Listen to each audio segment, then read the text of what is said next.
Para mí es un gusto y un honor poder estar presidiendo hoy esta sesión. Eh, Como hay gente nueva y todos los días vamos a tener gente nueva, nuevamente voy a tener el honor de hacer la presentación del doctor Daniel Gustavo Caputo, que es nuestro primer expositor en este club de revista. Él es médico de la Universidad de Buenos Aires y es nefrólogo de la Sociedad Argentina de Nefrología. Dentro de sus actividades profesionales, trabaja como nefrólogo de planta en el Servicio de Nefrología del Hospital Nacional Profesor Alejandro Posadas, donde además es docente en las áreas de clínicas médicas, en la especialidad de nefrología, de cardiología, de toxicología. Hace parte de un importante proyecto de metodología de la investigación.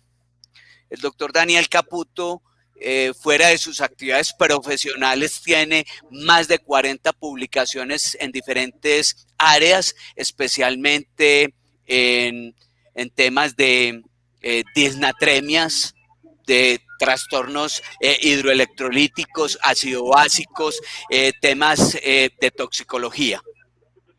De resaltar especialmente muy importantes e interesantes temas sobre disnatremias. Y el tema que hoy nos va a traer es bien interesante, para mí bastante sorprendente, y creo que vamos a aprender muchas cosas de algo que nosotros, posiblemente algunos, hemos vivido especialmente con nuestros padres o nuestros suegros, y de pronto un punto importante para haber considerado y que creo que no ha sido considerado por nosotros. Yo le doy la bienvenida al doctor Caputo. Muchas gracias. Para mí fue un honor y un gusto poder hacer la presentación para que usted arranque este club de revista en el día de hoy. Bienvenido. Gracias, Mauricio, por tus palabras y gracias por la invitación y por participar.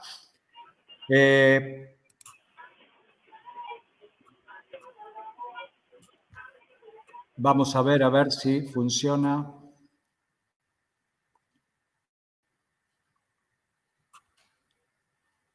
Tengo que ir en compartir pantalla, ¿no es cierto? Activar compartición de pantalla.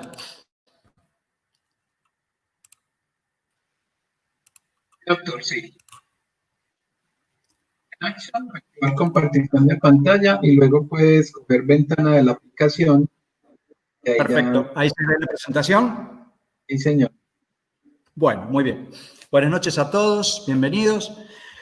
Bueno, como ya dije, gracias Mauricio por la invitación, es un honor participar. Y bueno, como bien dijo Mauricio, mi área de donde más he trabajado es en electrolitos, y por lo tanto les voy a traer un trabajo justamente sobre hiponatremia.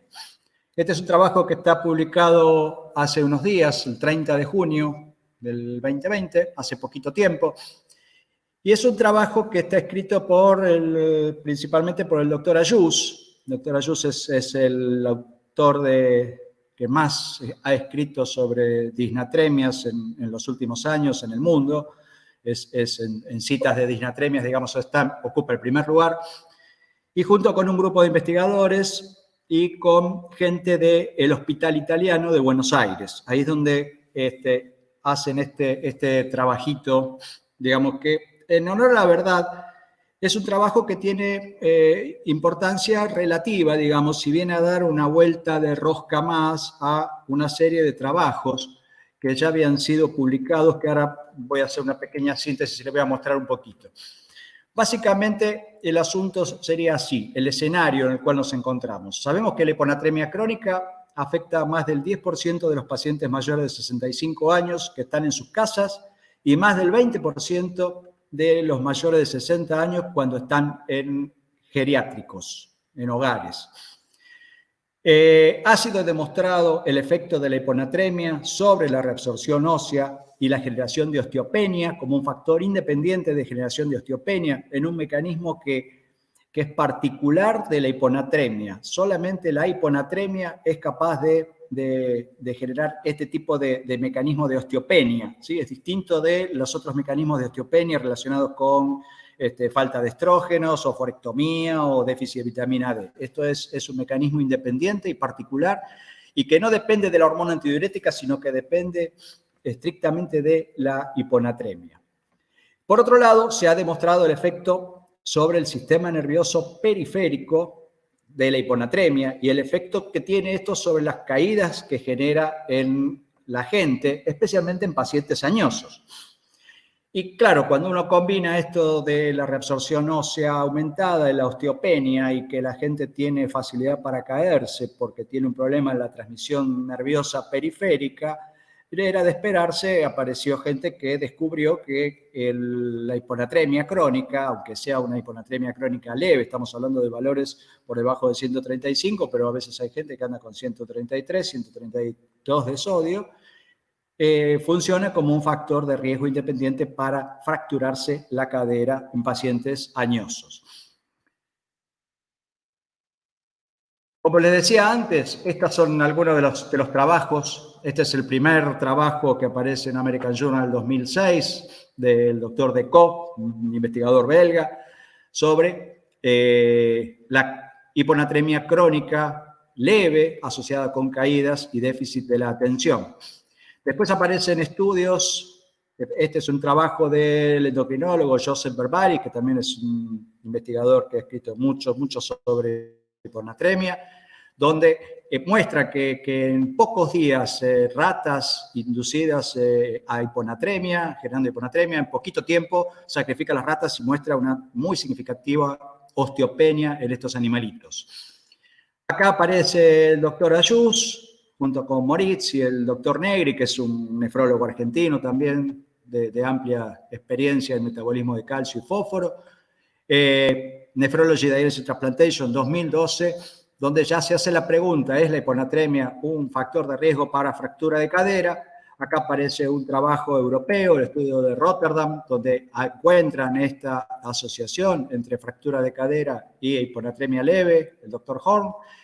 Y este trabajo, que es del 2016, también de Nephrology Dialysis Transplantation, hecho en el Hospital Italiano de Buenos Aires, encabezado por el doctor Ayús, Moritz y el doctor Negri también, donde prueban que la hiponatremia crónica prolongada es un factor de riesgo claramente para la fractura de cadera en pacientes añosos. Sabemos también que la hiponatremia a la admisión a un hospital aumenta la mortalidad dentro del hospital. Sabemos que la hiponatremia a la admisión a un hospital aumenta la mortalidad a corto y a largo plazo, aún ya el paciente externado. Sabemos que la hiponatremia aumenta la mortalidad intrahospitalaria en pacientes con o sin fractura de cadera, y sabemos que la hiponatremia en el posoperatorio aumenta el tiempo de estadía intrahospitalaria. Este trabajo, en realidad, vuelven a revisar pacientes en el hospital italiano, es diseñado para demostrar que la hiponatremia crónica en estos pacientes, o la de reciente comienzo, empeora el pronóstico de los pacientes que se operaban a causa de una fractura de cadera en el hospital italiano. ¿Qué hicieron esta gente? Fueron a buscar afiliados en el hospital italiano de Buenos Aires entre el año 2007 y 2012 que ingresaban para ser operados por una fractura de cadera. La condición que tenía que tener esta gente era que tenían que tener al menos 2 determinaciones de sodio, una antes de la admisión y otra cuando eran admitidos. Y entonces conformaron 3 grupos de pacientes. Un grupo de pacientes que estaban siempre normonatrémicos. Un grupo de pacientes que tenían la anatremia crónicamente disminuida, por lo menos tenían una determinación de hiponatremia 90 días antes de la admisión. Y otro grupo de pacientes que tenían una anatremia disminuida en los últimos 30 días antes de la admisión. O sea que era una hiponatremia reciente o una hiponatremia crónica. Ahora después les voy a mostrar que eran bastante crónicas porque la media del tiempo de desarrollo de esta anatremia, como ven ahí abajo en el grafiquito, era de 1027 días. Es decir, que era gente que había estado los últimos 3 años, 2 o 3 años hiponatrémicos, ¿no? Acá está el flujograma de cómo se desarrolló el trabajo entre 2007 y 2012. Como les dije, hay 155.000 afiliados a este sistema. Este trabajo puede ser hecho porque el hospital italiano contó con un sistema de historia clínica electrónica unificada desde bastante tiempo atrás, Y entonces esto permite hacer investigaciones epidemiológicas retrospectivas con relativa facilidad y con un par de ideas, ¿no es cierto? Cosa que no pasa en todos los lugares, por lo menos en nuestros países no tenemos a mano. Resultado, acá tenemos 1.571 pacientes que fueron internados para operarse la cadera con un par de determinaciones de sodio plasmático. Y acá tenemos 1.205 pacientes que siempre estuvieron hormonatrémicos, 222 pacientes que tenían hiponatremia crónica prolongada, ya les dije, más de 3 años de promedio, y 144 pacientes que tenían hiponatremia de reciente comienzo. Fíjense ustedes que es un número bastante importante. El 222 es un número que es de un 14% de la población de estos 1.500. No es que había un paciente hiponatrémico, pacientes añosos con fractura de cadera. Este es el cuadro que muestra la situación basal, las características basales de este grupo de gente. Acá están los que tienen hormonatremia, acá están los que tienen hiponatremia crónica prolongada, acá están los que tienen, la tercera columna, hiponatremia reciente. Fíjense que los que tienen hiponatremia crónica eran un poquito más grandes, 86 versus 82, tenían un poco más de insuficiencia cardíaca, 28% versus 13,8%, y había un poco más de etilismo en este grupo, 2,7 comparado con 1,1. Y los que tenían hiponatremia de reciente comienzo eran un poco más flacos y tenían más uso de anticomiciales.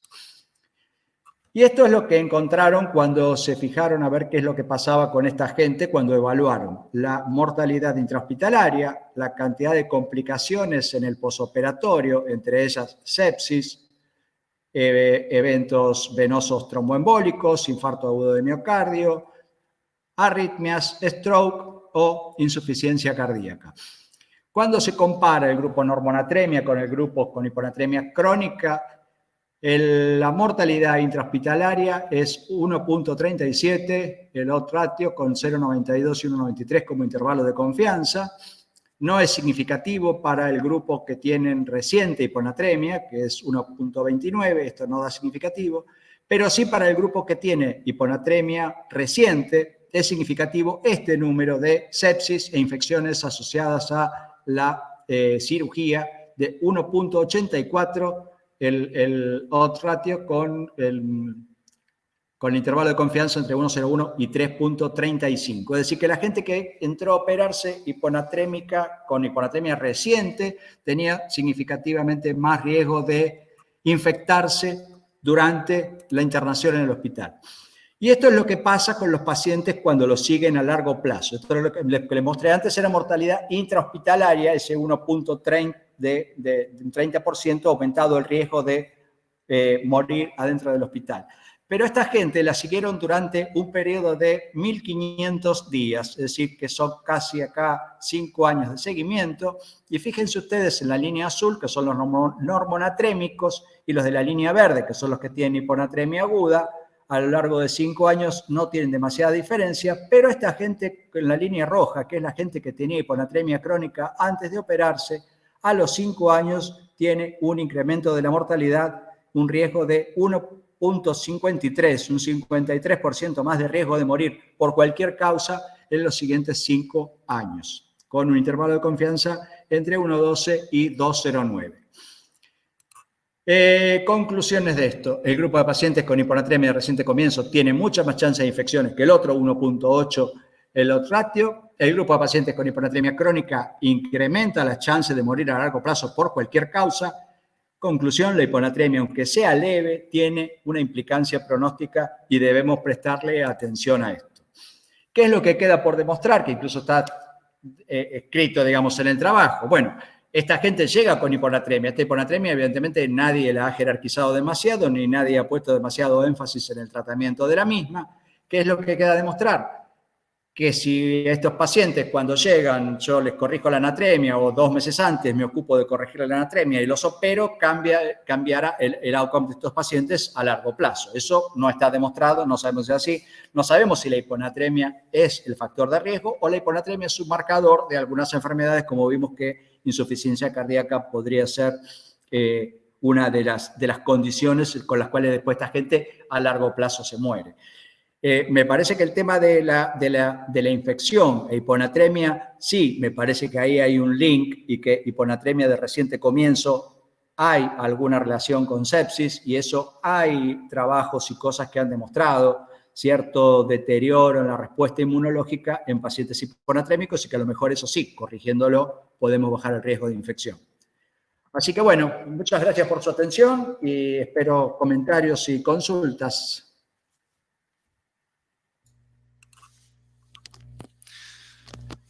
Doctor Caputo, muchas gracias. Tenaz. Mientras tenemos las preguntas del auditorio, yo quiero hacer un comentario y usted me lo dirá. Nosotros aquí en Medellín, en la región Antioquia, aquí en Colombia, nosotros decimos que nuestros ancianos se mueren de las 3 Cs. Y una de las Cs es la caída.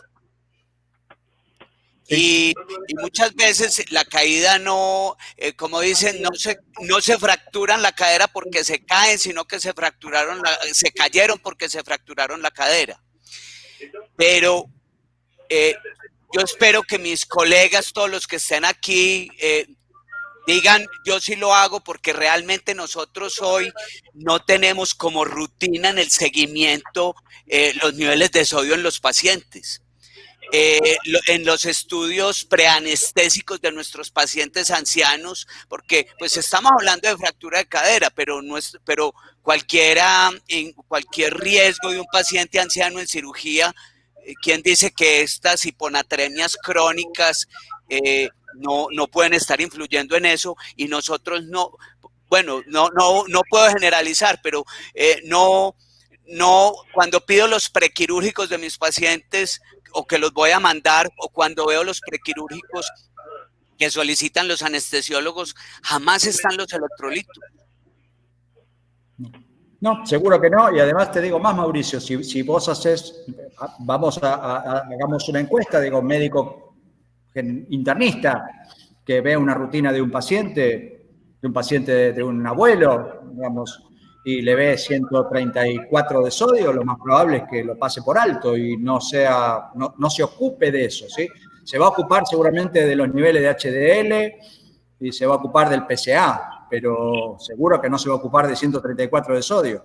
Y claramente es una condición que acarrea seria comorbilidad. Esto que vos decís que los abuelos se caen, está claro. El trabajo de Co del 2006 es un trabajo donde muestra que prácticamente nosotros, yo siempre les explico, yo cuando daba las clases de hiponatremia decía, bueno, acá tenemos hiponatremia sintomática y hiponatremia asintomática. Esto tiene edema cerebral, preocúpense porque esto mata gente. La hiponatremia asintomática tenemos tiempo, decía, bueno, después les doy la charla y les explico. Y bueno, con el trabajo de DECO, la hiponatremia asintomática parece que no existe, digamos, ¿no?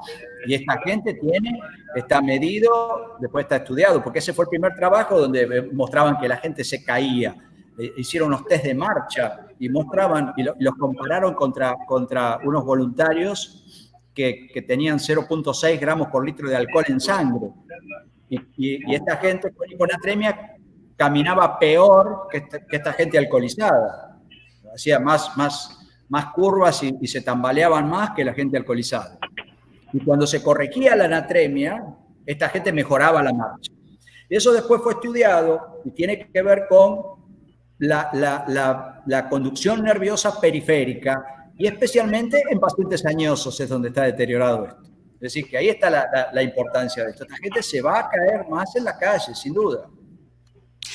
Doctor, hay unas preguntas aquí del auditorio. Miremoslo en términos y las causas de la hiponatremia de estos pacientes. Preguntan si se definieron los niveles de hormona antidiurética, si se estudió el hipotiroidismo de estos pacientes. No está especificada la causa. Hay gente que tenía hiponatremia crónica. Como vieron en la hiponatremia crónica, hay muchos que tenían, significativamente está aumentado el nivel de insuficiencia cardíaca. A lo mejor tiene que ver con eso. De todas maneras, como les dije antes, el mecanismo por el cual se genera la osteopenia tiene que ver con la hiponatremia, no tiene que ver con la ADH. ¿Sí?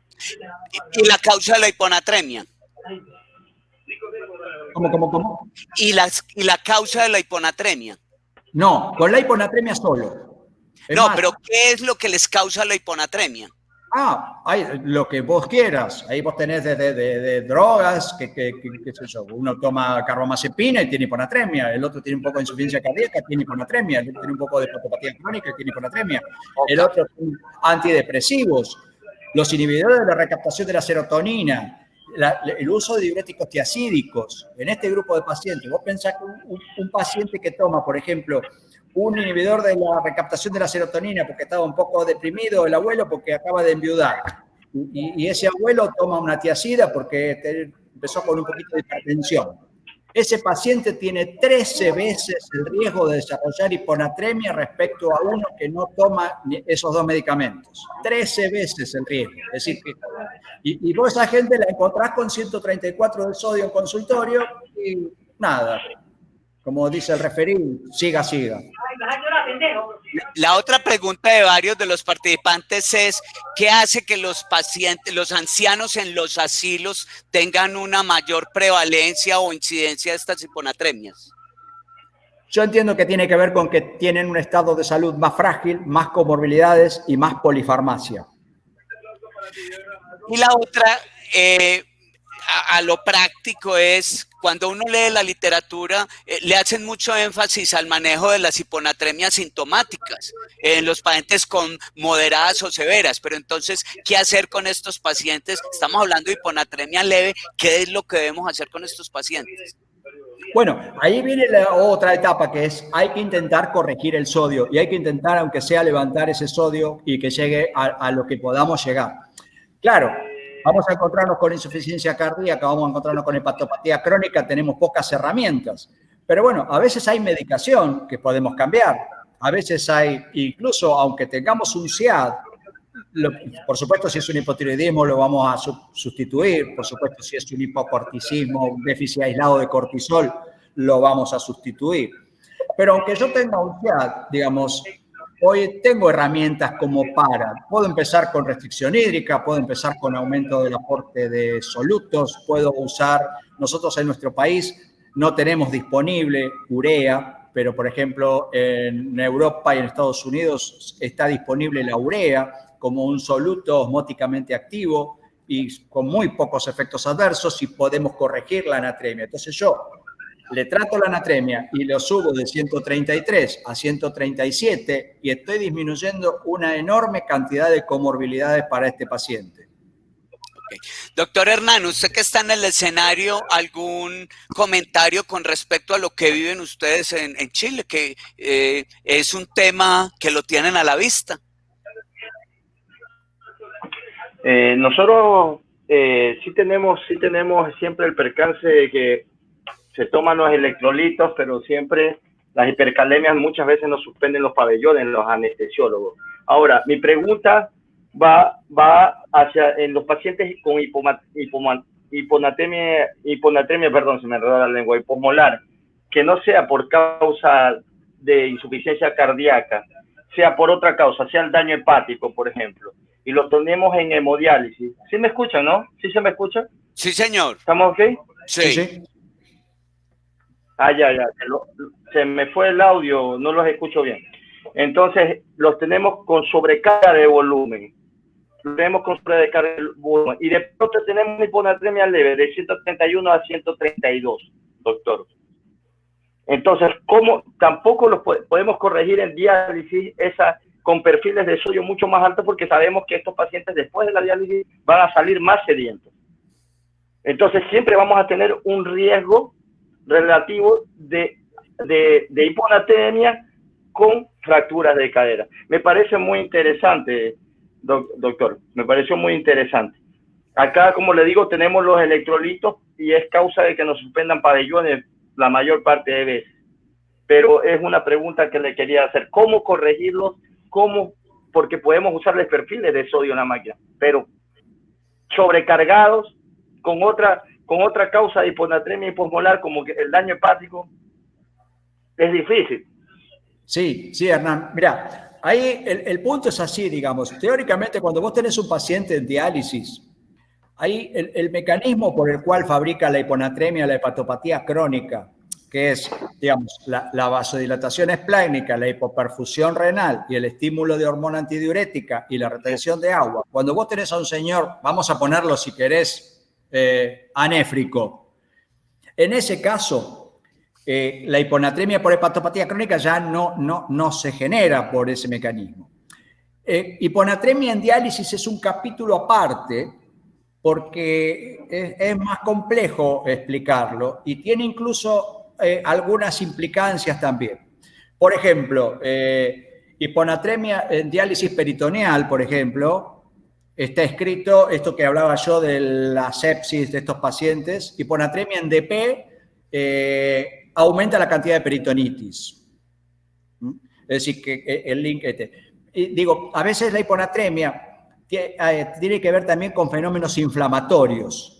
¿Sí? Digamos, hay hiponatremia, por ejemplo, asociada a interleuquinas, y entonces no todos los mecanismos de hiponatremia. Por eso digo, en diálisis es una patología distinta. ¿Sí? Acá estamos hablando de, en todo caso, un señor que tiene hepatopatía crónica y que sí, que tiene un estímulo de hormona antidiurética generado por hipoperfusión, aunque sea, digamos, por supuesto que no tiene hipovolemia, el tipo está lleno de agua, pero tiene hipovolemia arterial efectiva, ¿sí? Y parecido a insuficiencia cardíaca. Es más, en esos pacientes, aunque no estén en diálisis, son los pacientes que más nos va a costar corregir, ¿sí? Porque ese tipo está enfermo y es más, sabemos que la hiponatremia, tanto en hepatopatía como en insuficiencia cardíaca, son marcadores pronósticos. ¿Sí? Sabemos que el señor que tiene insuficiencia cardíaca, que tiene mucha hiponatremia, es el señor que tiene el volumen minuto cardíaco más deteriorado y es el que se va a morir más rápido. Incluso, voy un paso más, con el desarrollo de la industria y los baptanes, los bloqueantes de los receptores B2 para la hormona antidiurética, por supuesto la industria intenta vender mucho de eso y si va a venderlos en SIAD solamente se van a morir de hambre porque hay poco SIAD. Entonces lo han ensayado en hepatopatía crónica y en insuficiencia cardíaca. Y lograron pero solo en las hiponatremias hiperosmolares están más identificados el uso de los bactanes, ¿no?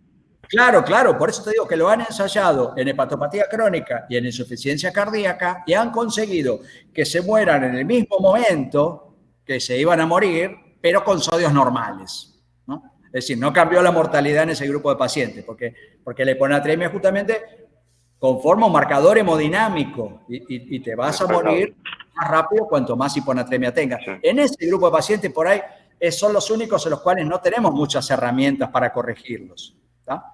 Pero sí me parece que el punto acá de atención es para la mayoría de la gente que es internista de prestar atención a hiponatremias leves, que no es una entidad buena, no es una entidad benigna, ¿está bien? Por eso digo, no, se van a ocupar del HDL, se van a ocupar del PCA, se van a ocupar, bueno, miremos el sodio, sobre todo en gente que tiene polifarmacia, que tiene un antidepresivo, que tiene una tiazida, que tiene... Ese sería el mensaje más importante para esta noche.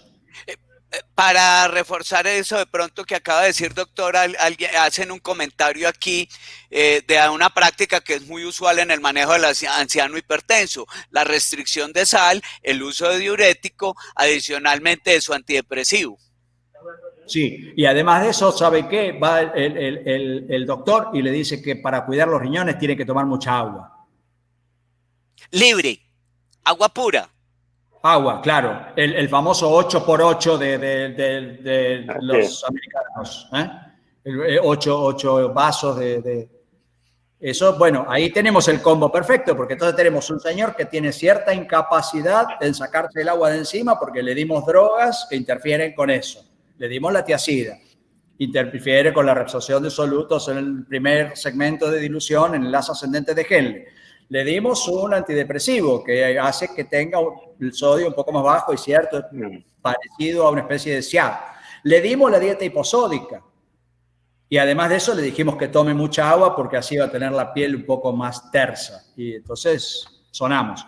De hecho, muchos pacientes llegan a la guardia con osmolaridades urinarias bajitas, como que no son demasiado estímulo de ADH, ¿sí? Entonces, llega el paciente a la guardia con hiponatremia y tiene osmolaridades urinarias de 200 y pico. Está bien, no es 50, que es lo que uno debería diluir, pero tampoco yo a un abuelo de 80 años le voy a pedir que diluya 50, digamos, porque digamos, esos límites fisiológicos son para un joven de rubio alto y de 25 años, ¿no es cierto? A los 80 años, tanto la concentración como la dilución ya no son perfectas. Esa gente muchas veces viene intoxicado con agua y a veces incluso cuesta explicarle a la gente que el exceso de agua trae pocos beneficios, en realidad, ¿no? Bueno, ahí otro, ya veo a la doctora Silvia, voy a hacerle la última pregunta a la doctora Melisa Palacio del Perú. Y Juan Carlos, si tú me montas la presentación o cómo. Si existe un valor de sodio que implique más riesgo de descompensación por SIAD posoperatorio en la hiponatremia eubolémica. No, digamos, para desarrollar encefalopatía, no. Y para este trastorno, acá lo que toman es menos de 135 como hiponatremia.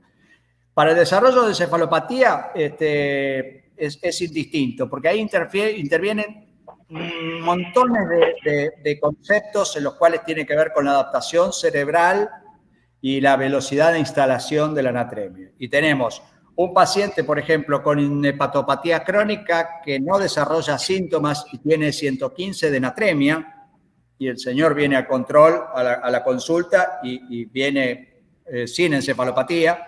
Y tenemos un maratonista, por ejemplo, que es un tipo joven, sano, flaco y que entrena 4 veces por semana, que por mucha agua durante la maratón hace edema agudo de pulmón y edema cerebral con 134 de natremia cuando termina la carrera. Es decir, que no hay un número con el cual se desarrolla encefalopatía hiponatrémica. Depende la velocidad de instalación y los factores de adaptación cerebral a esto. Bueno, yo creo que aquí nos podríamos quedar en la conversación. Creo que el doctor Villegas va a tener que pensar en clubes de revista de 2 horas, porque creo que las discusiones cada día va participando más gente y y todo el mundo quiere preguntas, queremos aprovechar esas experiencias, pero en aras del tiempo, doctor Caputo, muchas gracias, excelente, yo creo que sorprendente para mí. Gracias, muchas Mauricio. Gracias a vos y gracias por la invitación. Muchas gracias y a todos nuestros invitados. Tenemos invitados o participantes ya de casi 6 países. Muchas gracias. Esperamos que todos podamos estar aquí en algún momento y participar. Entonces vamos a invitar al siguiente expositor, que es la doctora Silvia Quiñones. La doctora Silvia Quiñones es médica de la Universidad del Bosque. Se formó en el Hospital Santa Clara, es nefróloga del Hospital San José. Actualmente trabaja como directora y líder de 2 de las unidades renales dentro de su red, con un mayor número de pacientes en programa de diálisis peritoneal. A su cargo, más de 250 pacientes en tratamientos de diálisis peritoneal crónica, pero ha tenido mucha experiencia en manejo de paciente en cuidado intensivo, incluyendo el uso de la diálisis peritoneal aguda en paciente críticamente enfermo. Y este segundo club de revista está dirigido al uso de la diálisis peritoneal como una alternativa en los tiempos de COVID para los pacientes con lesión renal aguda. Doctora Silvia, bienvenida.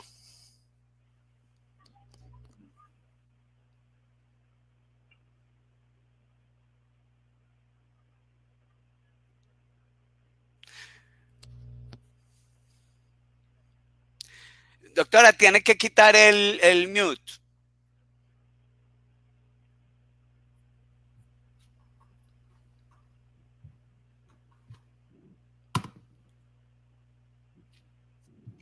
Te escuchamos. ¿Aló? Sí, ¿Ya? señora, ¿Ya me te escucha? escuchamos muy bien. Bueno, buenas noches a todos, doctor Uribe. Muchas gracias por esa presentación. Un placer poder compartir este tiempo con todos ustedes. Tengo problemas en compartir la pantalla porque no me sale la presentación. La tienes que tener bueno, ahí está Juan Carlos para que nos ayude. Doctora, ¿me escucha? ¿Sí? Ok, si quiere entonces, la pantalla la tiene abierta, entonces voy a abrir en la parte donde dice Actions, compartir Sí. pantalla, Activar compartición de pantalla. exacto. Luego dice ventana de la aplicación y ahí selecciona la Ventana. diapositiva. Bueno, ahí tengo abierta la presentación, pero no la... Ya, listo. Y Yo le dice, creo que... recuerde confirmar donde dice compartir, exacto.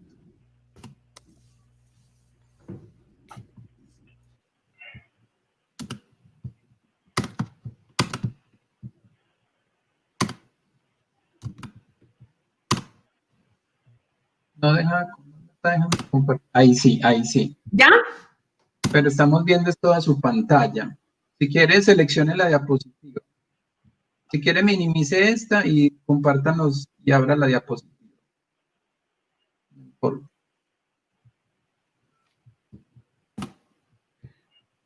sea, vaya y abra la diapositiva. Ya la tengo abierta, Juan Carlos. Yo la veo acá en o sea, ya en el computador la tengo abierta. Pero estamos viendo es toda su pantalla, ¿no? Es decir, seleccionó la opción que decía una ventana. Juan Carlos, Señor, ¿qué pasa si yo abro la presentación y que la doctora la vea desde la mía a la vieja? Siguiente. sí, también se Intentamos. puede. Sí, señor, también puede ser así. Bueno, Se la déjeme. acabé de, doctor Uribe, se la acabé de mandar a su correo hace 10 minutos. Pero es la misma que yo tenía. No. Ah. Si quiere, intente nuevamente, doctor. Aquí ya la estoy abriendo. Vamos a ver si logro es que me cargue rápido.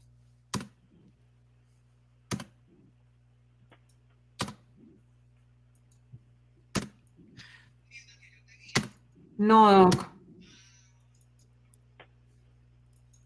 Espéreme que me está cargando ya aquí.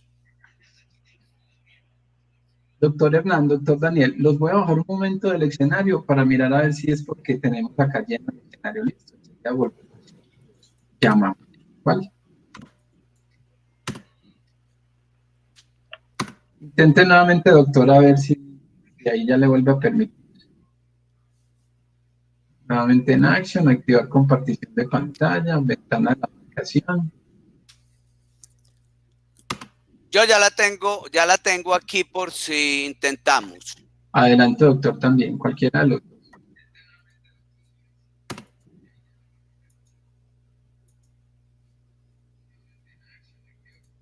Buenas noches a todos, a los que nos unen. Estamos aquí ajustando la presentación de la doctora Silvia. Un momento, por favor. Y bienvenidos a todos. Ensayamos y yo. Adelante, doctor.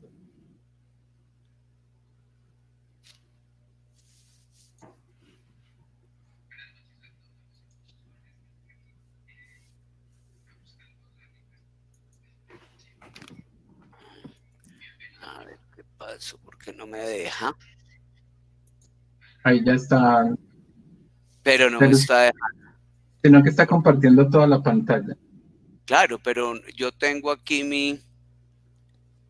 Recuerden escoger la parte donde dice ventana de la aplicación. ¿Ahí la ven? No, doctor, estamos viendo su pantalla, pero no la de... Sí, a mí me pasó lo mismo. Si quieren me las reenvía, doctor, y yo se las comparto entonces. A info@nefrologiaaldiaenundía.com. Doctora, ¿por qué no intenta usted nuevamente a ver si le permite ya? Nuevamente en Action, activar compartición de pantalla. Recuerde seleccionar ventana de la aplicación. ¿Será porque la... No, porque no me la...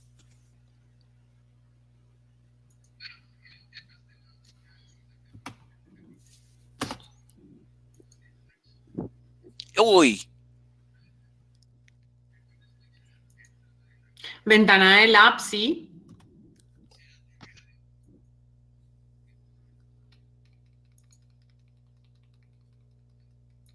No sé, Juan Carlos, si ya me ven, hice lo mismo y yo, pues acá estoy viendo mi pantalla con la presentación. Pues vamos a tener que hacer entonces, doctora Silvia, una presentación a la universidad. Haga de cuenta que tiene la revista en sus manos. Qué pesar.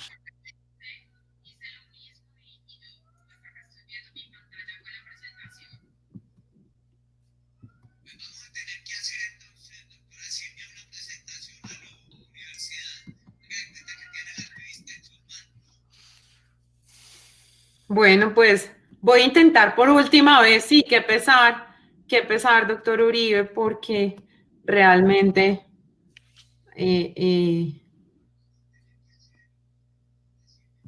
bueno, hagámosla entonces, nos tocó a capela.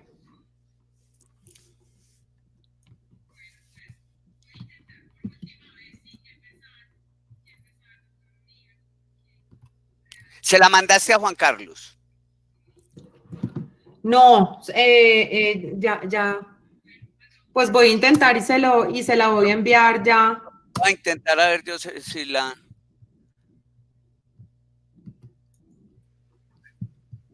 ¿Quieren me la reenvían? Si pueden me la reenvían, se las comparto. Juan Carlos, ¿me mandas el correo, porfa? Es info, se lo envío en el WhatsApp, info@nefrologialdiaenundía.com.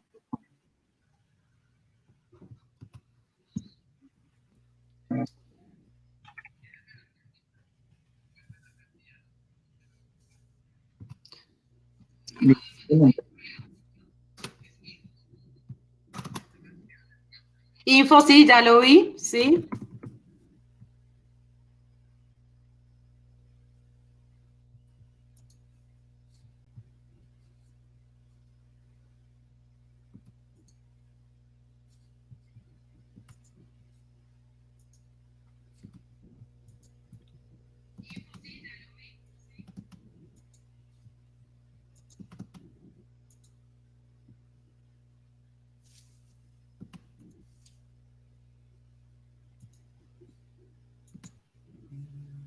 Me la envió, doctor.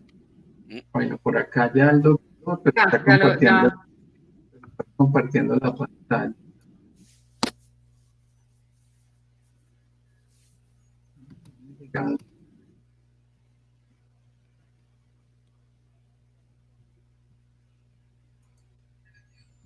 Ya, es que me toca.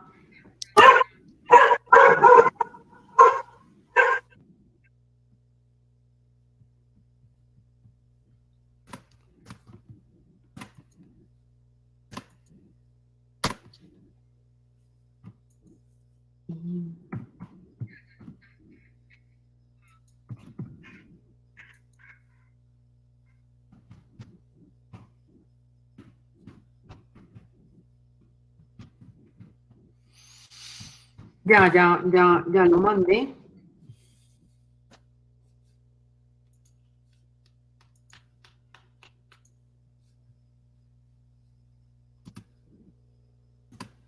Estoy aquí esperando que llegue.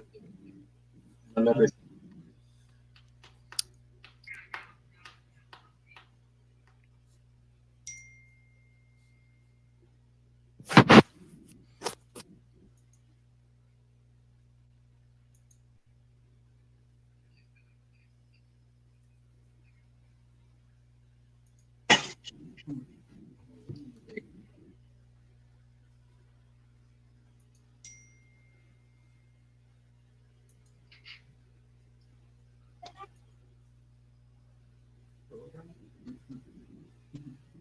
Doctor Uribe, no sé si intenta mandarle el que le acabé de mandar a Juan Carlos, porque el mío hice enviando, pero está muy demorado.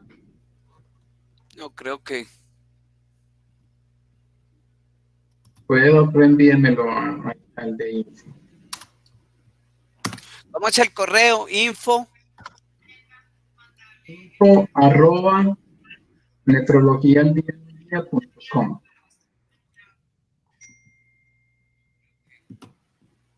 Con doble A, nefrología al. Sí, señor. Ese lo copié también en el WhatsApp.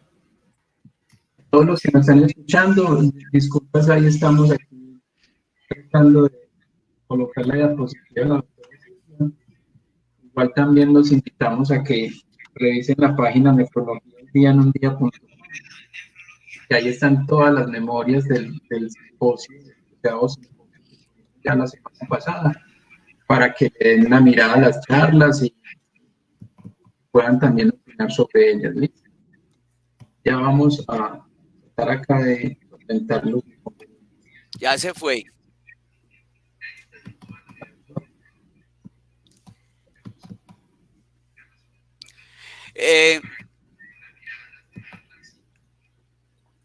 Doctora Silvia, yo pienso que mientras logramos, por lo menos para que hagamos una discusión, cuéntenos del caso. Bueno, pues mientras logramos, ¿me están escuchando bien? Yo escucho muy bien. Listo, entonces... Doctora, la escuchamos, pero ya no la vemos. Voy a ver si tiene la cámara activada. Bueno, pues mientras esperamos si nos pueden arreglar los problemas de la imagen, entonces la idea de hacer este club de revistas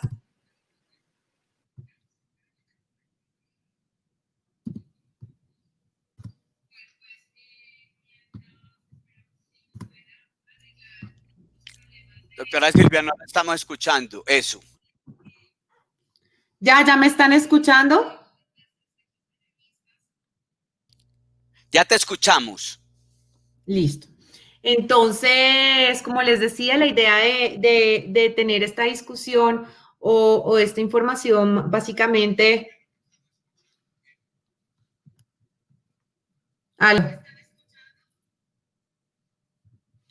Aló. Te escuchamos, te estamos escuchando.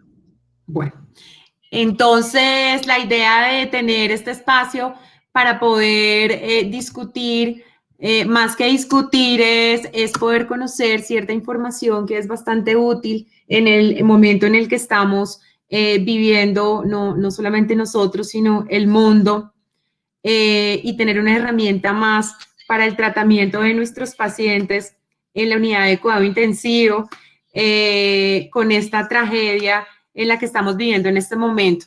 Quería contarles, quería plantear inicialmente un poco la historia de la diálisis peritoneal en la unidad de cuidado intensivo.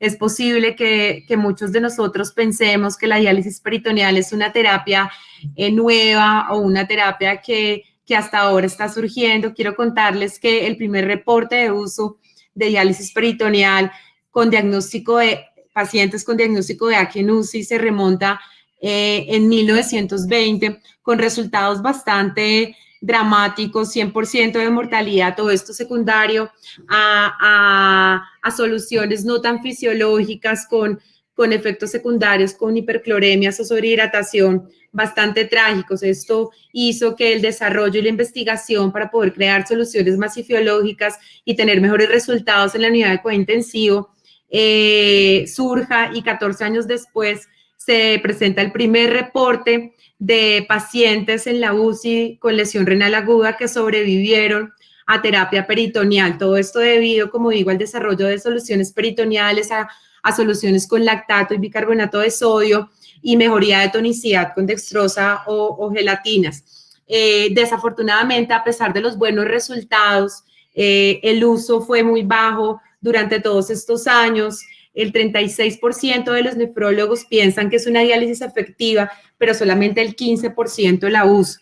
Este 15% está acaparado de nefrólogos asiáticos. Hay muy poca experiencia del uso de diálisis peritoneal en UCI en grupos europeos o en grupos norteamericanos, y es bastante llamativo ver que lo que se ha escrito de diálisis peritoneal ha sido por estos grupos.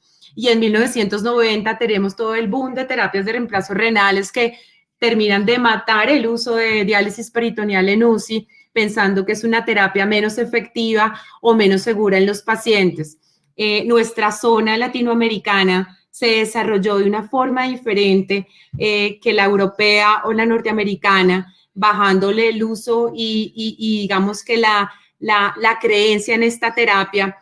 A partir del 2012 se creó un programa que se llama Saving Young Life, que el único objetivo que tenía era poder darle a estos mercados emergentes un instrumento para que los pacientes jóvenes no murieran en la UCI por falta de terapia dialítica. Esto fomentado y basado en la facilidad e infraestructura que tiene esta terapia, en la no necesidad de tener redes de agua o redes eléctricas, menores costos, menos equipo de enfermería, y que se ajustaba de una manera más apropiada a nuestros países subdesarrollados, mal llamados, o países emergentes. Esto permitió que nosotros tuviéramos una mayor experiencia y un mayor uso en esta terapia, pero desafortunadamente toda esta información y toda esta experiencia no fue conocida por el mundo porque nosotros no investigamos, nosotros no escribimos y tenemos pues muy poca literatura respecto a este tema. Y además los regímenes no estandarizados sobre tiempos, volúmenes y dosis también hace que esta sea una terapia menos segura para el escenario de cuidado intensivo o nefrológico, porque pues no tienen sustentos o literatura muy robusta sobre esto. Ahora, con todo esto que ha pasado en la pandemia, los grupos a nivel mundial han recordado la existencia de la diálisis peritoneal. Los que trabajamos en diálisis peritoneal hemos tenido que estar presentes en el afán. Doctora, qué pena interrumpir. Yo creo que ya está viendo en la pantalla las diapositivas. Listo. Yo creo que también mira, ahí puede usted también pasarlas manualmente. Si quiere, ahí al lado le aparecen unas guías para que la pase, ¿ok? Sí la puede pasar, si quiere intentar. No, ahí sobre la pantalla hay unas guías al lado que van pasando. No las ve. Tranquila, si quiere me va diciendo siguiente, yo le voy colaborando adelante. Ok, entonces anterior, Juan Carlos, por favor. Y la anterior, ahí, déjamela ahí, yo te voy diciendo siguiente y yo te voy diciendo. Entonces,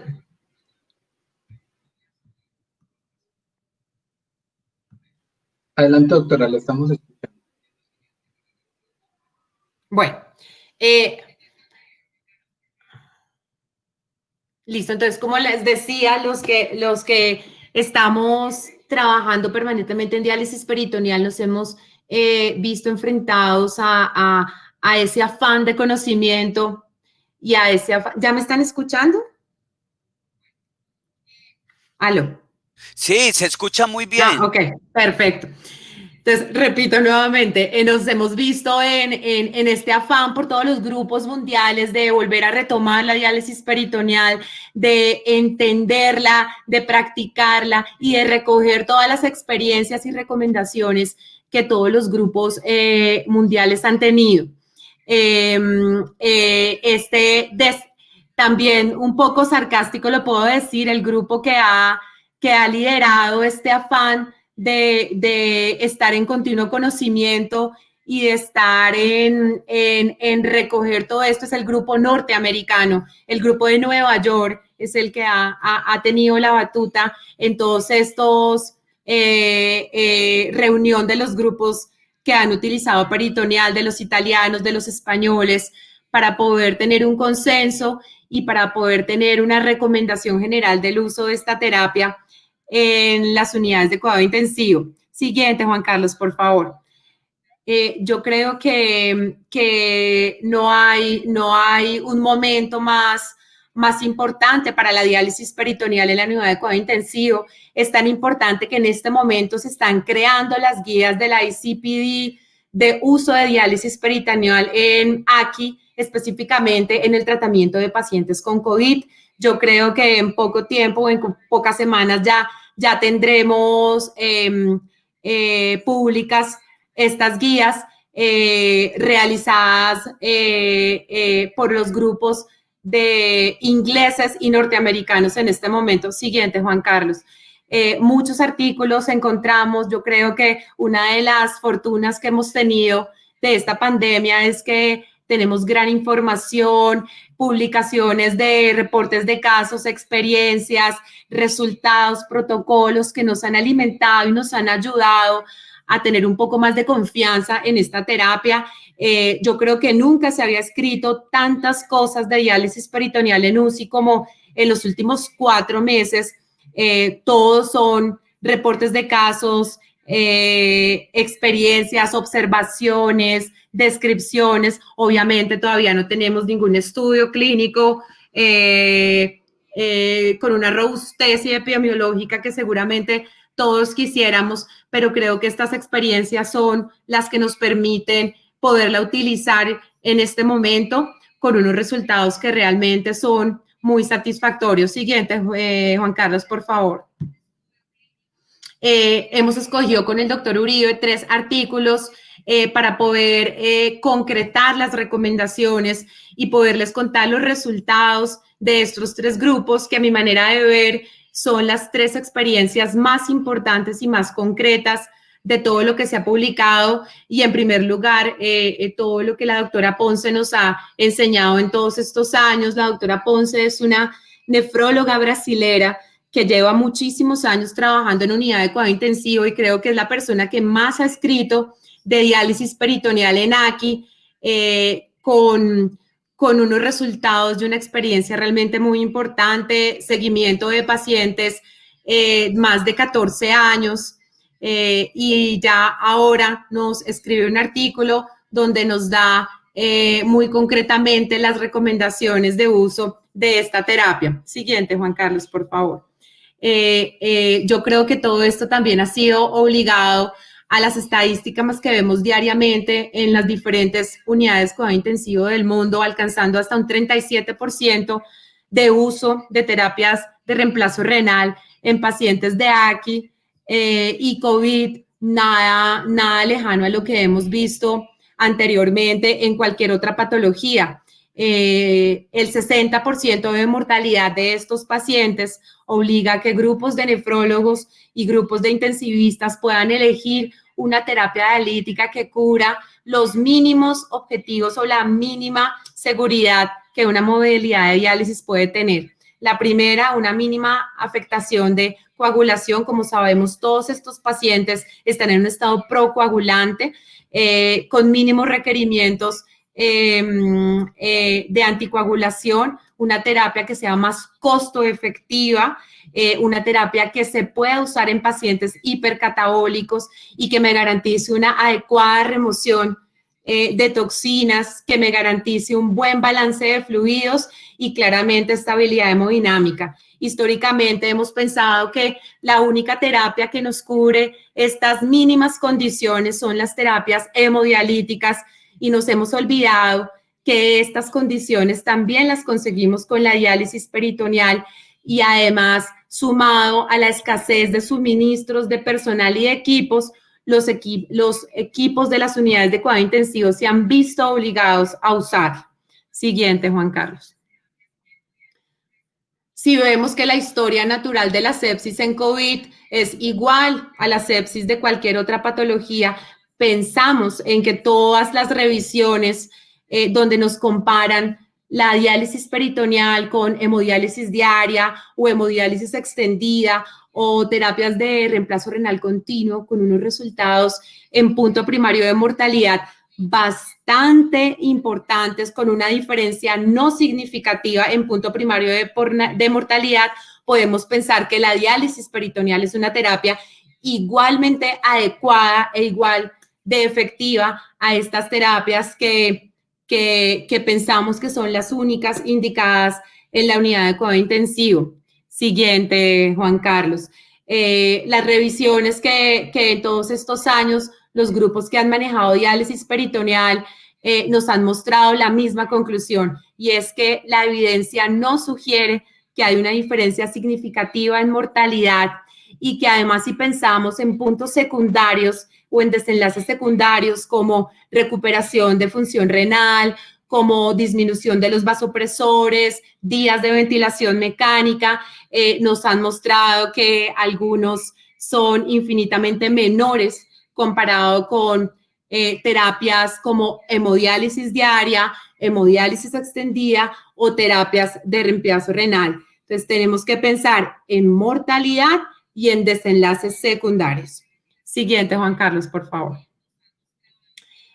Todos coinciden, como les digo, en lo mismo, en que no hay diferencias en tasas de mortalidad y que las revisiones sistemáticas nos han mostrado que las mortalidades son comparables entre diálisis peritoneal y las terapias de reemplazo renal continuo en la unidad de cuidado intensivo. El estudio más importante sobre esto, un estudio de la doctora Ponce, donde hace un seguimiento de alrededor de unos 8 años de 150 pacientes, 41.1% de los pacientes con diagnóstico de sepsis, mortalidad de 57.3%, que si la comparamos con algunas revisiones puede ser menor o ligeramente inferior que lo que están publicados en las demás terapias.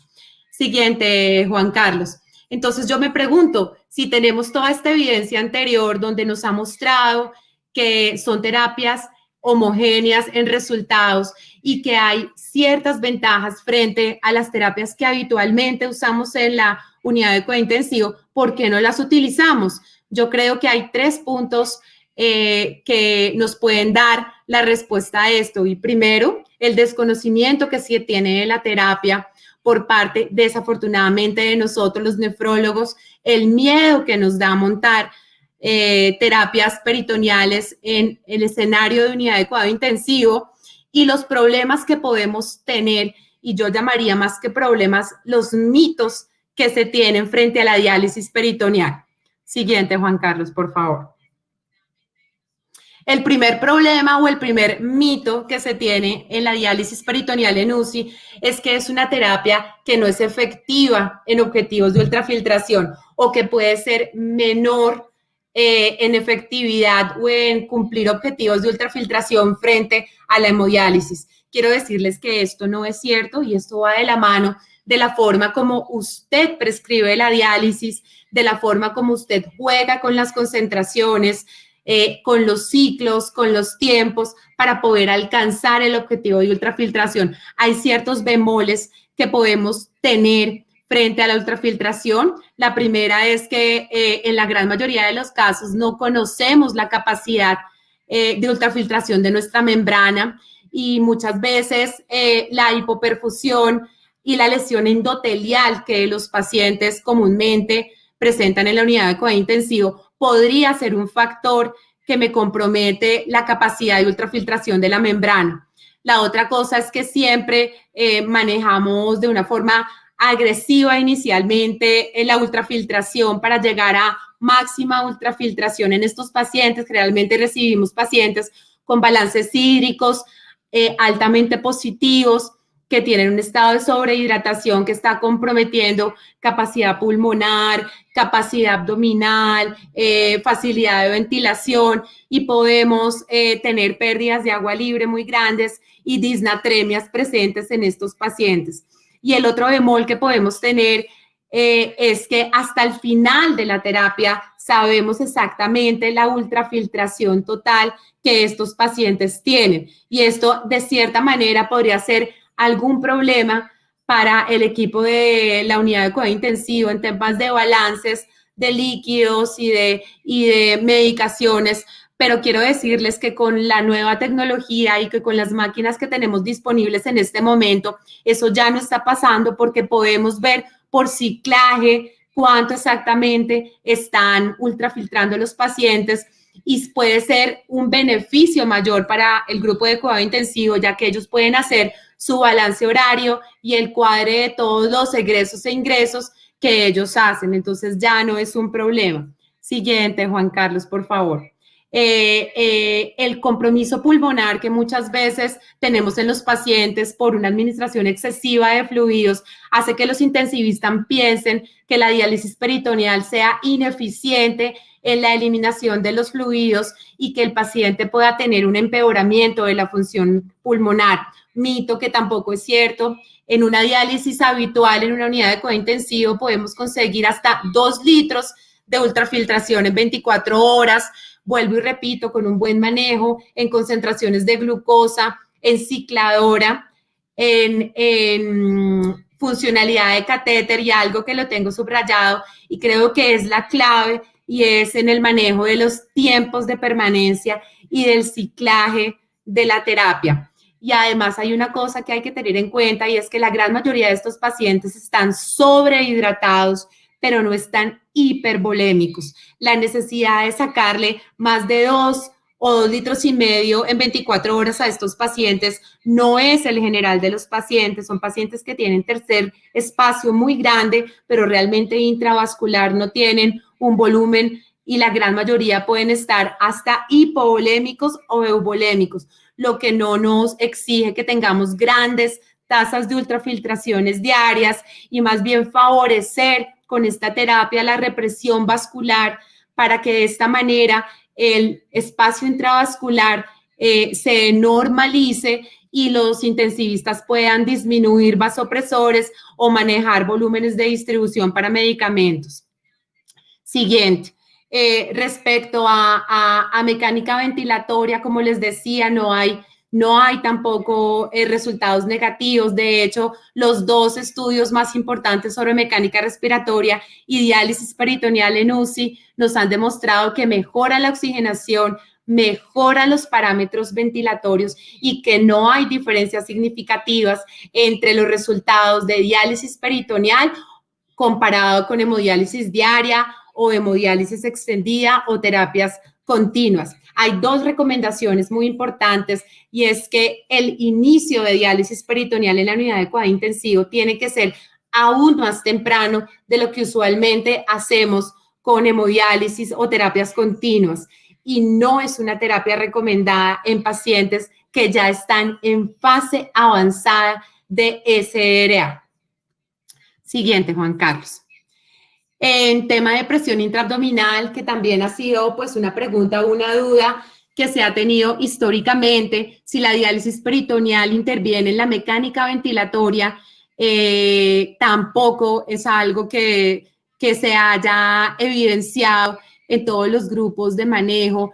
Se pregunta si hay disminución de la movilización diafragmática, disminución de la presión expiratoria e inspiratoria o disminución de la capacidad pulmonar. La posición supina de los pacientes es una posición ideal para estos pacientes y para nosotros. 2 litros de líquido aumentan entre 8 y 12 milímetros de mercurio la presión intraabdominal, pero es un evento que se ve contrarrestado con la presión positiva al final de la expiración. Entonces, se ha demostrado que no hay disminución o problemas en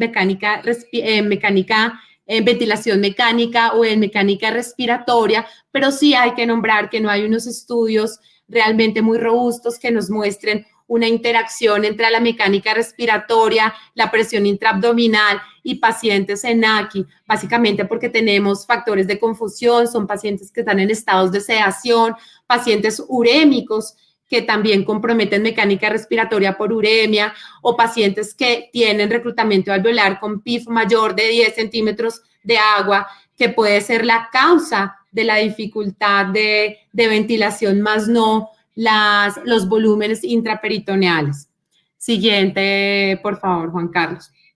Hay solamente un estudio que lo colé acá en la presentación, pero que es muy bonito, de la doctora Ponce, donde mide la mecánica respiratoria en cada uno de los movimientos de la cicladora, cuando se infunde el líquido, cuando se drena o cuando la cavidad está seca. Y quiero decirles que no encontró una disminución muy notable en parámetros de oxigenación, encontró una reducción del 12% en capacidad pulmonar, pero con un aumento del 13% en la capacidad inspiratoria.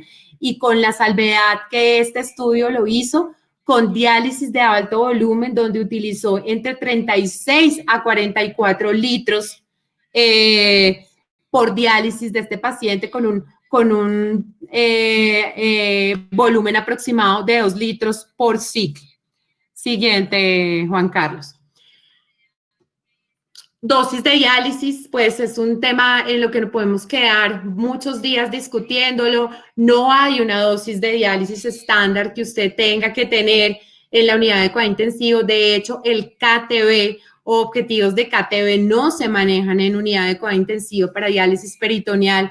Trabajamos con objetivos diarios, los 3 objetivos que nos permiten mover la dosis de diálisis y mover nuestras prescripciones son 3, y es que siempre tenemos que estar corrigiendo lo que rápidamente mata a los pacientes, que son potasio, equilibrio ácido-base y balance de fluidos. Esto usted lo logra ciclando rápidamente y moviendo concentraciones de los líquidos, remoción de moléculas medianas, fortaleciendo convección con tiempos de permanencia más largos y balance, pues moviendo sus concentraciones a la necesidad diaria de los pacientes. En las guías del ICPD dicen que KTVs realmente mayores de 0.6 no necesitaría para pacientes que no están en estado de hipercatabolia, y KTVs semanales de 0.3 pueden ser adecuados en pacientes que no estén en un estado de hipercatabolia muy grandes.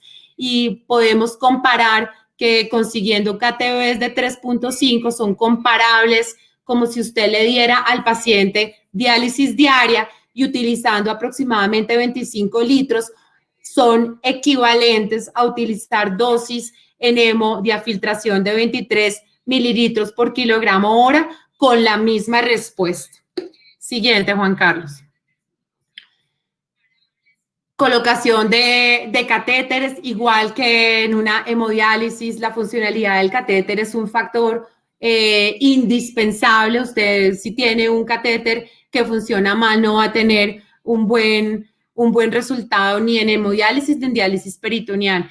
Estos grupos que innovaron en la utilización de diálisis peritoneal nos enseñaron que podemos usar cualquier técnica. La técnica que se usa básicamente depende de la experticia que el grupo maneja. Si el grupo experto tiene mayor experiencia en la laparoscopia, lo puede usar. Si tiene más experiencia en técnica percutánea, lo puede usar.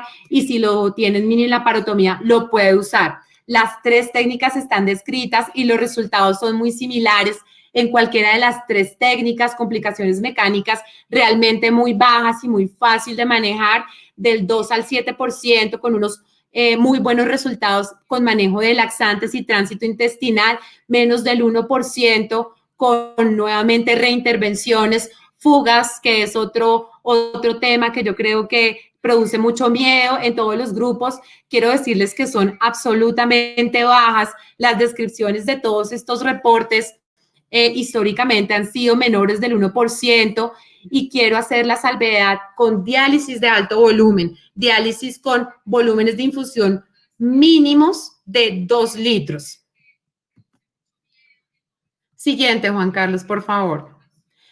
Líquido de diálisis, en esta pandemia hay lugares donde no tienen comercialmente la opción de utilizar las presentaciones de líquidos como nosotros las utilizamos. Usted puede preparar las soluciones también. Yo les pongo acá una lista de cómo se pueden preparar, de utilizar lactato de Ringer o plasmalite o Harman y adicionarles dextrosa a ciertas concentraciones para usted poder crear soluciones al 1.5, al 2.5 o al 4.25. Entonces, no tener soluciones tampoco es una limitación. El grupo de Nueva York tuvo que hacer esto, y les estoy hablando de hace mes y medio. No tenían más insumos, no pudieron adquirir más insumos y ellos mismos las tuvieron que preparar. Siguiente, Juan Carlos, por favor.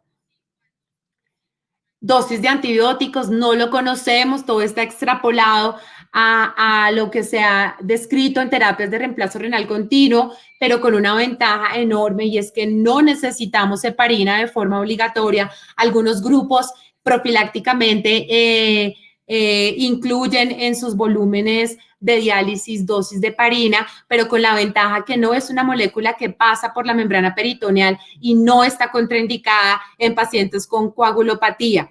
La farmacocinética de los medicamentos cambia con los volúmenes de distribución y el manejo no de fluidos, y hay descripciones que nos dicen que la efectividad antibiótica es mucho mejor y que la disminución de las dosis de vasopresores es mucho mayor y se hace de una forma más rápida de lo que habitualmente tenemos. Siguiente, Juan Carlos. Ahora, pues no podemos dejar de nombrar el tema de transmisión. Claramente y es absolutamente lógico que la diálisis peritoneal disminuye la transmisión de cualquier patología por aerosoles o fómites. No necesitamos una enfermera 24 horas presente durante la terapia. Todas estas máquinas y la evolución tecnológica que tenemos ahora permite que la entrada de la enfermera sea mínima y generalmente solamente entre a cambiar las bolsas, aunque esto también se ha mejorado enormemente con máquinas que nos permiten hasta conectar 8 bolsas en un mismo tiempo, sin necesidad de sistemas de agua, sin necesidad de electricidad. No hay infección transmisible por líquidos de diálisis peritoneal y además podemos hacer un monitoreo continuo de la terapia con los software creados en la actualidad fuera del área donde tenemos conectados los pacientes. Y ahora pues también no podemos olvidar que necesitamos menos equipo personal y menos uso de elementos de protección personal. 2 puntos que han sido bastante importantes en los lugares donde el número o el volumen de estos pacientes era inmanejable y que de cierta manera obligó a los diferentes grupos el uso de la diálisis peritoneal. Siguiente, Juan Carlos. Con todo esto, yo creo que hay que recuperar estas conclusiones, y es que definitivamente la diálisis peritoneal es una modalidad o es la modalidad más simple de terapia y no hay que olvidar que realmente es una terapia de reemplazo renal continuo. Cuando hablamos de terapias de reemplazo renal continuo, casi que automáticamente pensamos solamente en la hemodiálisis, y la diálisis peritoneal es considerada una terapia de reemplazo renal continuo, con unos mínimos requerimientos. Realmente solamente necesitamos un catéter, soluciones y una máquina. Menores costos, menores exposición de personal, menor entrenamiento de personal, con un apoyo bastante positivo al grupo de UCI y con algo que no podemos dejar de considerar, y es mortalidad comparable en UCI en pacientes con diagnóstico de AKI versus terapias de reemplazo renal. Vuelvo y recuerdo, no es una primera opción en pacientes en estados avanzados de SRA, pacientes con PAFIs menores de 200 o pacientes con tormenta de citoquinas. Yo creo que gran parte de la efectividad o de los buenos resultados es la buena elección que uno tiene de los pacientes para cada terapia. Uno no puede generalizar y pensar que todos los pacientes tienen que tener terapia de reemplazo renal continuo, o todos los pacientes son indicados para diálisis peritoneal, o todos los pacientes para hemodiálisis diaria. El escoger el paciente y la terapia que se acomoda a sus necesidades creo que es lo que nos garantiza los buenos resultados. Siguiente, Juan Carlos. Y por último, no lo voy a discutir, siguiente, Juan Carlos, pero sí se los quiero mostrar, y es que en las guías, siguiente, Juan Carlos, en las guías de la ICP hay un algoritmo de recomendación de cómo usted tiene que estar cambiando el modo de prescribirlo, el número de ciclos, los volúmenes, el litraje, según el peso, según sus objetivos de electrolitos, equilibrio ácido-base y remoción de fluidos.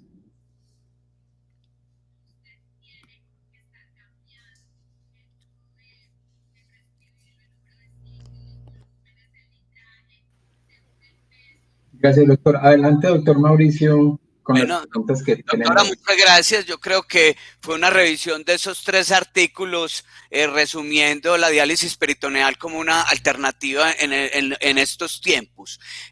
Hay algunas preguntas y algunos comentarios. Vamos a hacerlo de una manera rápida y muy concreta. Estaba invitando a las personas que los hacían al escenario, pero no todos están en él. Entonces, pregunta el doctor Juan Tobón, si usted considera práctico considerar la modalidad de diálisis peritoneal en enfermos críticos por COVID-19, ¿cuándo? La mayoría ya están inclusive sin ser estudiados, sin estar estudiados, están en él. Entonces, pregunta el doctor Juan Tobón, si usted considera práctico considerar la modalidad de diálisis peritoneal en enfermos críticos por COVID-19 cuando la mayoría ya están inclusive sin ser estudiados, sin ser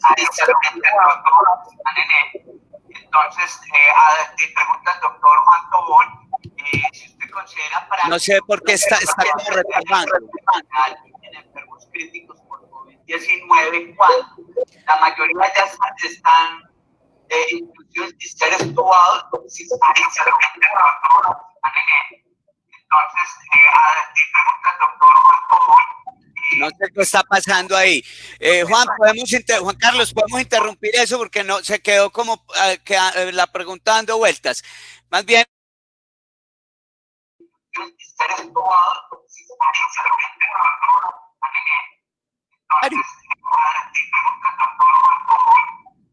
qué está pasando ahí. Juan Carlos, podemos interrumpir eso porque no se quedó como la pregunta dando vueltas. ¿Me escuchan? Sí, te escuchamos. Qué pena, no sé qué le pasó a la plataforma. Retorno de esa parte. La doctora Silvia escuchó la pregunta. ¿Cuál también de la doctora Alicia? Doctora Melissa, buenas noches. Bienvenida. Gracias, buenas noches con todos. Mucho gusto.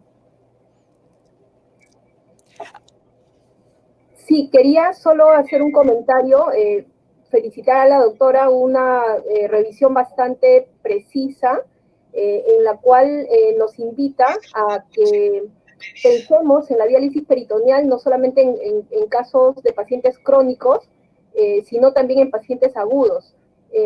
Comentar que en el caso nuestro, en Perú, nosotros hacemos diálisis peritoneal de inicio urgente, que incluso es el mayor porcentaje de pacientes que tenemos en la unidad, y que eso, digamos, la charla de hoy nos hace pensar por qué solo pensar en los crónicos y no pensar también en los agudos, a los cuales podemos darle la misma opción de terapia y con todas las ventajas que ya ha mostrado la doctora, ¿no?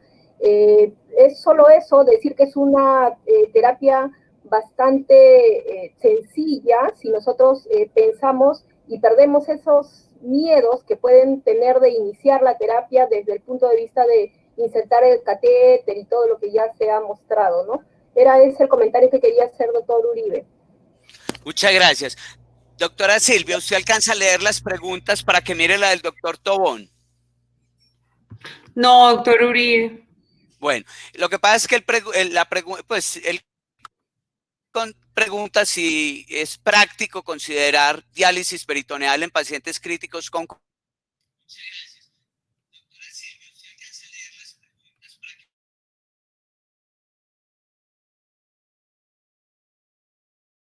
En la manipulación.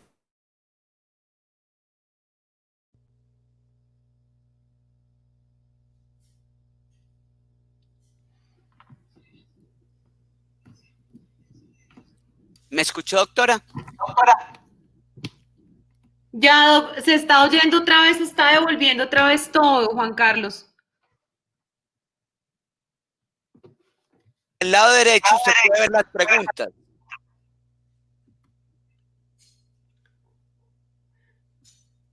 Donde dice chat, preguntas, encuestas.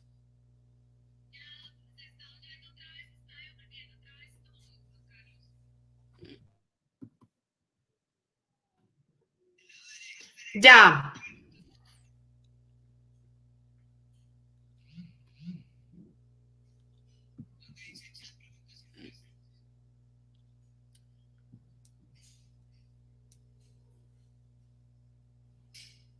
Sí, ya las tengo acá. Entonces, pregunta del doctor Tobón. Doctora, si considera práctico considerar modalidad peritoneal en enfermos críticos por COVID cuando la mayoría, inclusive sin ser intubados, ya están sometidos a protocolos de pronación de mínimo 16 horas, además de exponer personal de diálisis para manipular esta modalidad.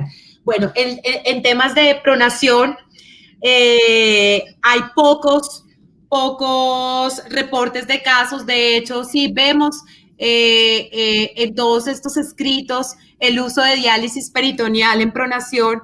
Vemos que los pueden poner como contraindicados, pero hay algunos casos donde se pueden usar con una técnica de colocación del catéter diferente y salida de orificio por otro lado.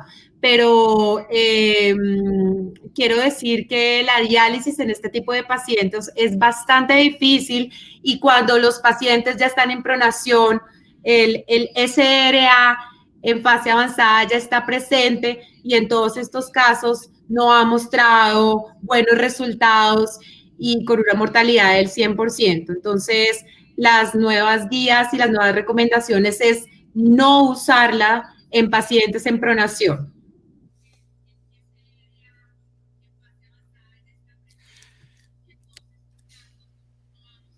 Adelante, doctora, si quiere puede ir revisando de ahí para arriba, que fueron otras preguntas que le hicieron los compañeros.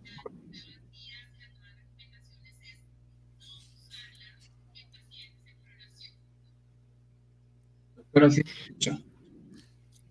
Acá preguntan también experiencia sobre población pediátrica. Yo no tengo experiencia en población pediátrica, pero la terapia peritoneal siempre ha sido la primera opción en unidad de cuidado intensivo para los pacientes pediátricos. No sé, doctor Uribe, alguna experiencia que comentar en pacientes pediátricos que yo no la tengo. No, tampoco puedo contestar, darle respuesta a población pediátrica porque no tengo la experiencia. Gina Vives pregunta que si los volúmenes de alto volumen serían perjudicial debido a que pueden ser causa de fugas. Quiero decirles que la diálisis de alto volumen que usa con volumen mínimo de 2 litros no ha mostrado fugas mayores del 1%. La posición supina de los pacientes favorece eso y es muy importante la técnica de colocación de catéter. Si usted tiene un catéter mal puesto, un catéter donde no tiene jareta, donde el punto afasia o a músculo no se presenta, es un catéter que aunque tenga volúmenes un poco más bajos, va a fugar. Entonces, la técnica y la posición supina le aseguran a usted no tener fugas. Doctor, ¿algún comentario respecto al tipo de catéter? Yo creo que un catéter flexible es la recomendación, doctor Uribe. Hay usos de catéter rígidos también y básicamente tenemos que tener en cuenta que no todos los grupos tienen los insumos disponibles, ¿no?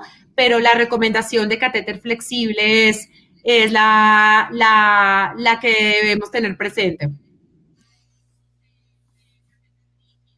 No sé, doctor Uribe, ¿usted qué piensa? Bueno, es que desde aquí se me están devolviendo, está como retornando todo. Pero realmente muchos de los comentarios que se hacen referencia a fugas y realmente pues ya lo habías dicho, esto tiene mucho que ver es con la técnica de la colocación del catéter. Es como una hernia que se reproduce es una hernia que quedó mal operado. Un catéter que fuga es un catéter que tiene un problema de su implantación y aquí hay que cuidarlo. Recordar que volúmenes de 2000 mililitros generalmente no implican más de 12 a 14 centímetros de agua, lo que no implica una presión intraabdominal alta para todo el temor que se le tiene al evento del uso de diálisis peritoneal en estos pacientes críticos. Y la otra situación es que tenemos que hacer un llamado al que el manejo del paciente críticamente enfermo no sea un llamado de resucitación, sino que sean llamados oportunos. Nosotros ya vamos conociendo cuál es la tendencia del paciente en la evolución de su enfermedad. No hay ninguna razón para esperar a que tenga más del 5% de sobrecarga de volumen para empezar a considerar darle la terapia. Entonces, esta es una terapia que adicionalmente, si se hace de una manera precoz, puede ayudar en estos desenlaces. Porque es claro que cuando ya el paciente, como generalmente nos están haciendo los llamados, poco para rescatar de eso.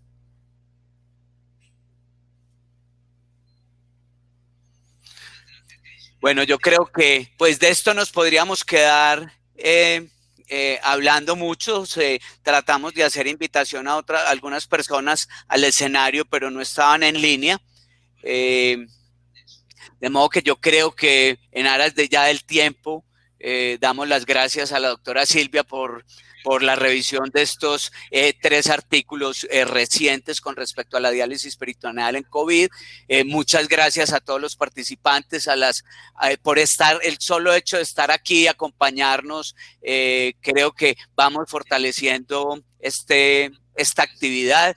Recuerden que pueden entrar a la página web donde pueden revisar las anteriores actividades que se realizaron, pueden entrar a revisar la linda actividad que se desarrolló en Nefrología al Día en un Día, de modo que muchas gracias al doctor Caputo, a la doctora Silvia por sus presentaciones y nos vemos en 8 días.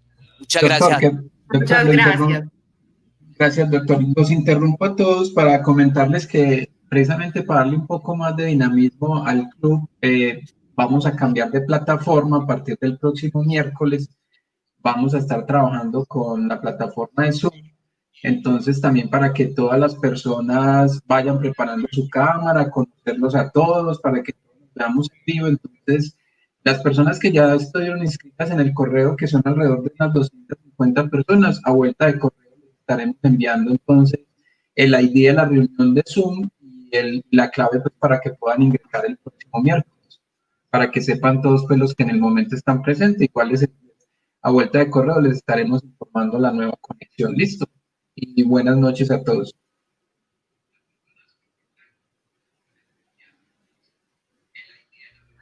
Muy buenas noches, muchas gracias.